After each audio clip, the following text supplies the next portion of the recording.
Good evening and welcome to a very special session. I am with an old friend. This is a first time to JLF.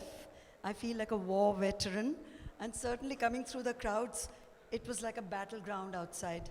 So it's always a pleasure to be talking to you. I enjoyed reading your book. I've been reading your columns for a long time.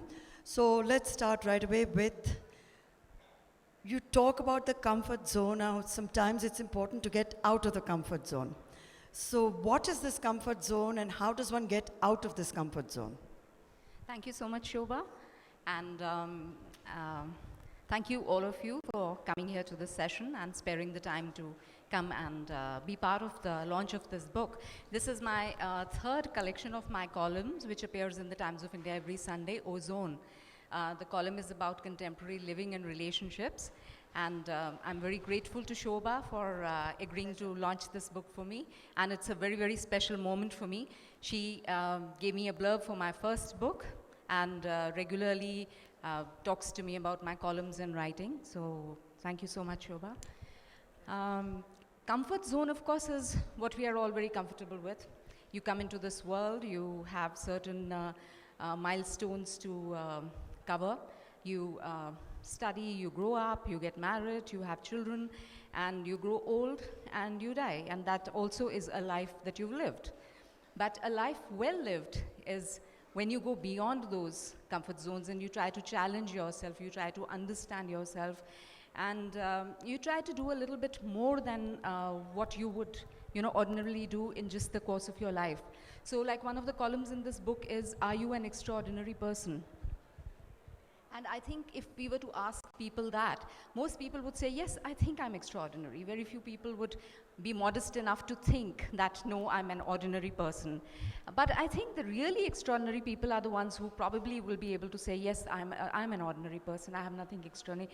So I believe that to be extraordinary, you just live your ordinary life in the way you do, but there are certain decisions, certain things that you do differently. So extraordinary things may not happen to an extraordinary person, but he will deal with ordinary things in an extraordinary manner. So that, I think, is going beyond your comfort zone. You call your column Ozone, one of the columns. What does the O stand for, apart from the obvious? You've made it clear it doesn't stand for what most of us with dirty minds think it stands for. So what does it stand for?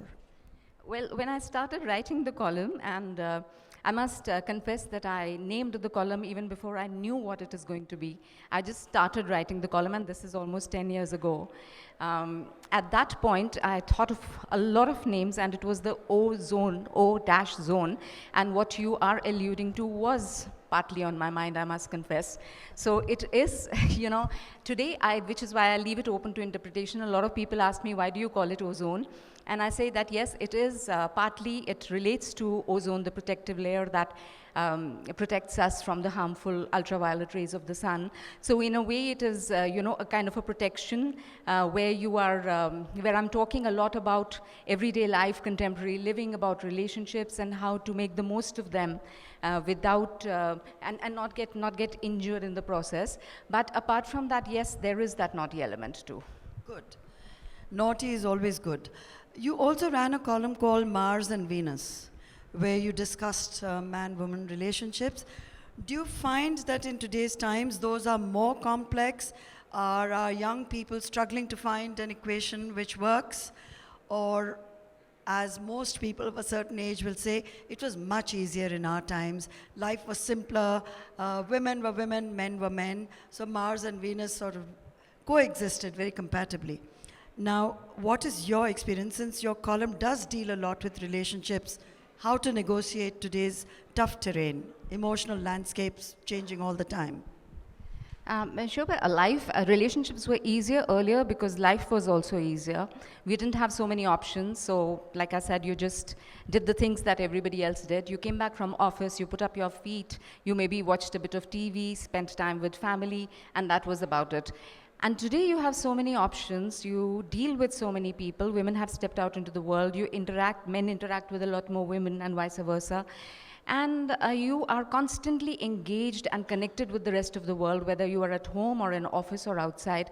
You deal with so many more people, so relationships are more complex, interactions are more complex, and life is, that's because life is more complex today. So you deal with multiple issues at the same time, and you try to do that. But the one big thing, the one big change that I find is that if life earlier, was the basic elements that you needed were food and shelter, today I think the basic things that you need in life are food, shelter, comfort. You look for comfort all the time.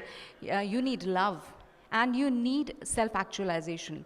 I find a lot of people, whether they are looking for love or not, most youngsters are looking at, looking for self-actualization. Everybody wants to explore themselves, figure out what is this life about, what am I doing in this world, and am I really honest, am I good? Am I really in love? That's a question that most women and men ask themselves, which makes it so complicated. So you fall in love, you're in love. But today you ask yourself, am I really in love? Is this the one? Can I find a better person? Maybe I'm not making the right decision. So it's all those questions which on the one hand help us understand ourselves better, but they end up complicating relationships. Do you get a lot of direct questions coming to you about matters like this? Am I really in love? How do I know I'm in love? Do people approach you on the street or over email and seek your advice like an agony aunt? Has that happened? Only my office colleagues, they do a lot of that. And some of my close friends, but generally the response that I receive on emails to my column is more specific to the column that particular week.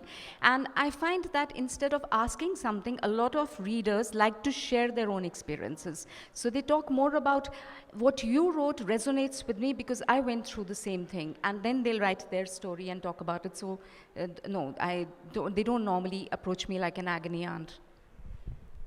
How does your family respond to these columns? Some of them which are very personal and not in terms of content that it happened to me, but clearly there are parallels that people inevitably draw.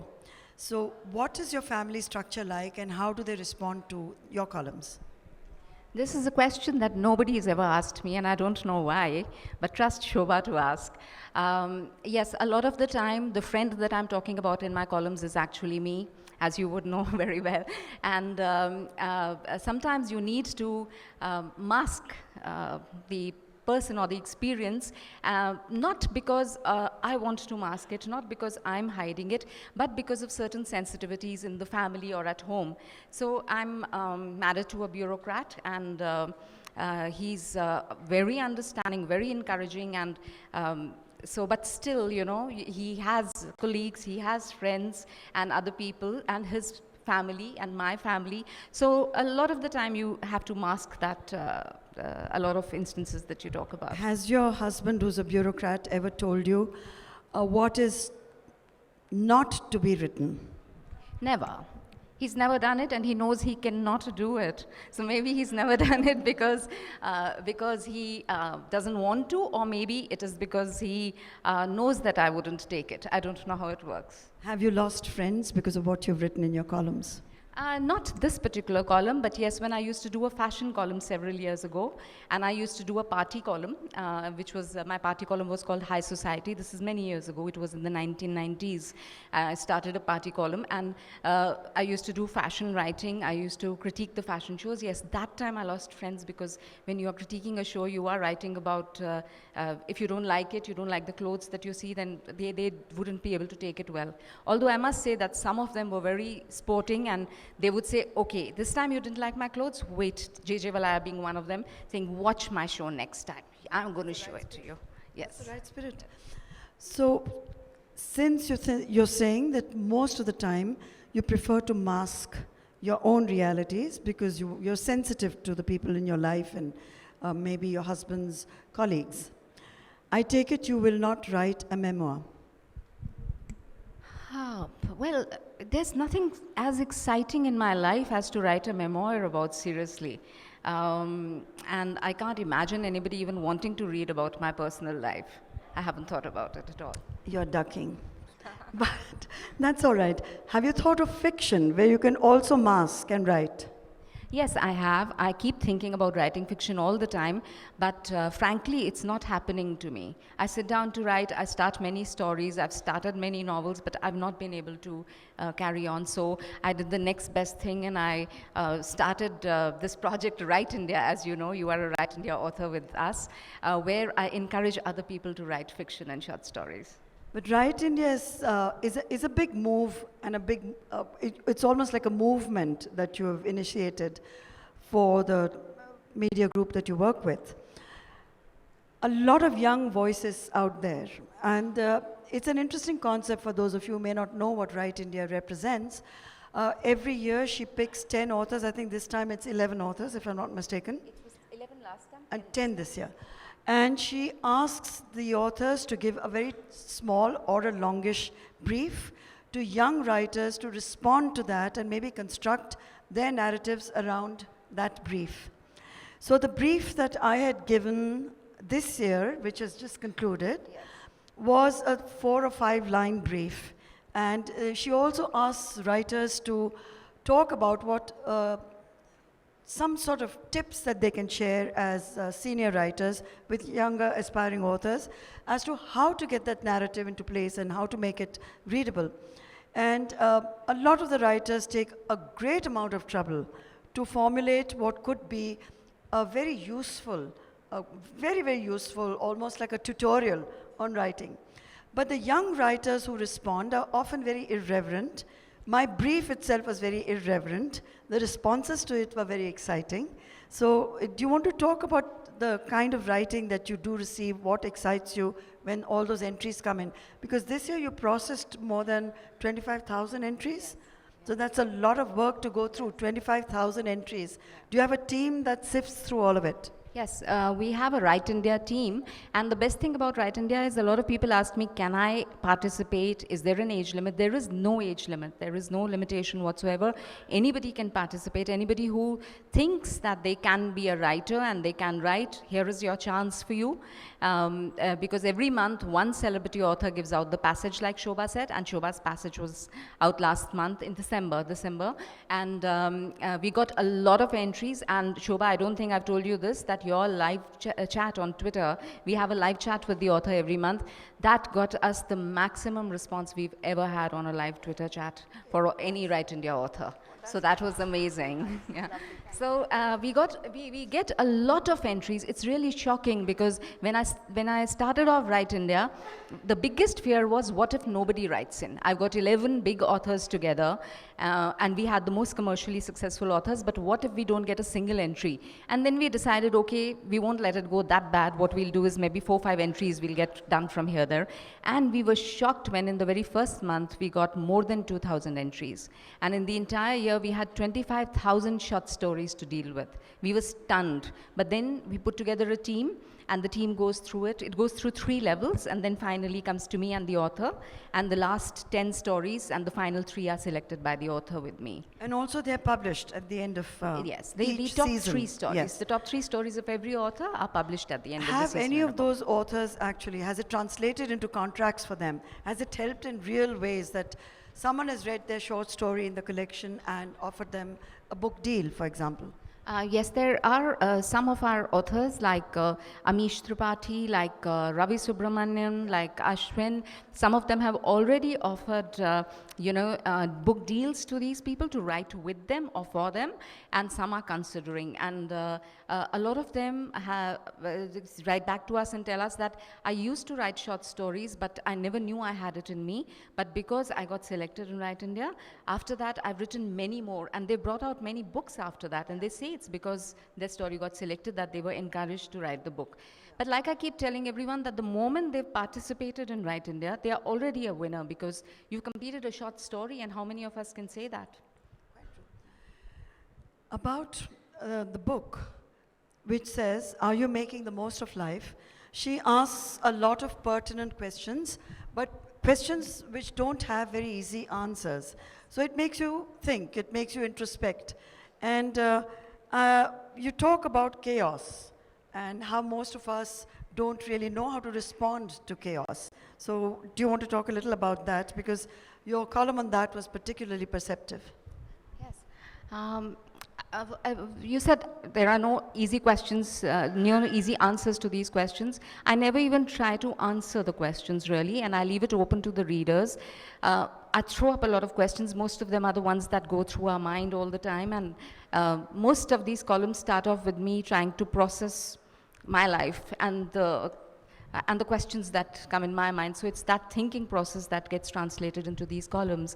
And the way I deal with chaos is I just become absolutely still. I become what you call sthir, absolutely. And then I just allow it all to happen around me and keep going around in circles, and so finally things kind of settle down, because I believe it's very important to be able to be centered. So like we are all centered by the gravitational force of the earth, which doesn't allow the oceans and the trees and all of us to fly off. Similarly, I feel that our center within us, if we just focus on that and allow it to guide us to a peaceful and calm existence, and all the answers to any questions are within us and they come to us. So that's how I deal with chaos. How do you pick the topic for each column? In many different ways. It could be a conversation with someone. It could be, even like the other day, Facebook sends you those memories from the past. So a Facebook memory came up of a birthday party where I'm smiling and there are other people who are smiling. And I thought, oh God, I've been doing this for years, and am I still doing this? And has anything changed at all? So that gave rise to a column where I wrote about how on the face of it, nothing changes. We seem to be doing the same things, and that can be so scary, really, because you feel. Then I said, okay, but look closely into the eyes in the picture. Have my eyes changed? Have I changed? Has the tilt of my head changed? Has the confidence in the way I hold my shoulders changed? So internally, we all change a lot. And so that was how that idea came through. An idea could come through a conversation that we are having, or some book I'm reading, a movie that I'm watching. So these are picked up from everyday instances and things that happen. And it's become like funny sometimes, because anything happens when I'm at home, I'm talking to my sons or to my husband, and if I stop for a moment and I look like I'm thinking, they're like, oh God, another column comes out of this. So my sons get quoted a lot without their names being revealed, but it's like, that happens quite often, because so that's daily life. So friends, children, happens a lot. Do you think that's an invasion of privacy, and maybe on some level your sons may mind it? Maybe friends come up to them and say, oh, I know something about you because of your mother's column that I didn't know earlier. Have they ever told you it's invasive or intrusive in their lives? Well, I'm very careful not to let it get there. I think that is possibly what holds me back from writing fiction, that being too careful bit. Now, you brought it out twice on stage today. So I am careful. I do make them go through it, whatever I write about them. It isn't, and even about a friend, even though I may not name a friend, there's always the possibility the friend gets recognized because of certain things. So if I were to write something about you, for instance, I would always check with you before writing it. And I'd write one right back about you, so that would be fine. We will be taking questions from the audience. So if there are questions at all or in your heads, keep them going. And we will be talking for the next 10 minutes and then be taking 3 or 4 questions. Make them questions, please, and not opinions and not speeches. Thank you very much. So this is your 3rd compilation of your columns. How have you seen yourself as a columnist changing, evolving? It will be, for most people, people who write a weekly column or even a fortnightly column, it's a huge discipline. Without that, it's simply not possible. The content is something that's always debated and questioned. Even something innocuous can always be twisted. Or has that happened to you? The predictability of it all. Are there times when you say, oh my God, I have to get up this morning and hammer this out, and I'm really not in the mood to do it, but I have to do it as a responsibility to your readers? How do you overcome all those little hiccups and hurdles? Ozone, my column, I've gained from it as much as, or maybe more than what the column or my readers have gained from the column. I consider the writing of my column, I consider my column like a kind of a guru for me, because it disciplines me, it makes me sit down, think, not just the writing bit, but to think about it. It is this particular column, and I'm not talking about my earlier columns on fashion or page 3, that high society column which I did, which is what actually started page 3 in this country, or my fashion columns. Those didn't make that much of a difference. Those made a difference in the sense of, okay, out in society, you know, you become a kind of a mini celebrity and people are throwing parties and calling you for that. But this column, Ozone, has made a big difference to me, and it has helped me grow and evolve spiritually. So the very discipline of sitting down and writing it, the way all through the week till I get to the writing of it, my perspective changes, or I'm alert to the fact that I have to write the column. So I look at instances and I listen to people maybe with more alertness than I would, and my mind is always ticking, always trying to pick up ideas or think through. I'm curious, I ask questions, and I love to listen to people, and sometimes even just sit and overhear conversations in a cafe or something. So this column, one of the things in this is that what it has taught me is that there is people are always connected, that sometimes the thought that comes to my mind, initially I used to be scared of putting it down on paper, thinking what will people think of me, that she thinks this is how she thinks, this is what she's thinking about. And then when the column actually would come out, people would get back and say that this is exactly what I thought and how I was thinking. So there's that, it tells you that you're connected with a lot of people, that there's that deep connection between people, and your thoughts, your feelings, and emotions, everything gets kind of validated, and there is you're not alone in this universe. So that's the feeling I get through my column, and that's what a lot of readers tell me that they feel as well. You also talked about aging in this. Aging. Well, aging. Yeah. So we'll if you'd like to discuss that briefly, and then we'll take the questions. Okay. Aging. I feel sometimes some people are ageless, they never age. And some people are born old. So it's all in the attitude, and it's the way you think, it's the way you are, it's what you believe in, and I really think that what you believe comes true. Life, the trajectory that life takes is not so much about what we wish and what we want, it is more about what we believe and our intentions. I think that is what happens in life. I think some people stay forever young, and they never age at all, and like I said, it's all in the mind. The power of the mind. So we are running out of time, and there will be really space for just 2 questions. Please make them brief. I can see 2 hands there, and if someone can hand over a mic to. Thank you. Hi, my name is Akshay Santalia. My question is, can we have something about the book from maybe an excerpt or what the book is all about? I don't think I heard anything about It's the a book. compilation of her columns, which are extremely popular. Okay. They appear in the supplement which goes with the Times of India on Sundays. And if you're familiar with the paper and the supplement, then you will have read her already. This is a 3rd compilation of those columns. Thank you. It has these questions at the back, and these are like topics that I've dealt with in my columns. So it could be, do you believe in luck? Do you believe that there are some people who are lucky and others who are not? It could be, do you really believe that you will never kill? That there's no bad element in you at all. Are you really, really honest? Do you really think you're a good person? And in relationships, it could be like, can you fall back in love again with the same person? And I say, yes, you can. Make yourself fall in love with someone. And there is things like, can relationships be mended once they are over? And how to maintain a good, loving relationship. So those are the kind of things. Can you commit murder was the one I liked the most. There's time for just one more question. We'll take that one. The lady? Yeah, Prabha. Thank you. She has the mic. I thought it was me. Thank you. Congratulations, Vinita, on your book. Thank you. And you too, Shobhaa, on yours. I wanted to come back to the title of your book.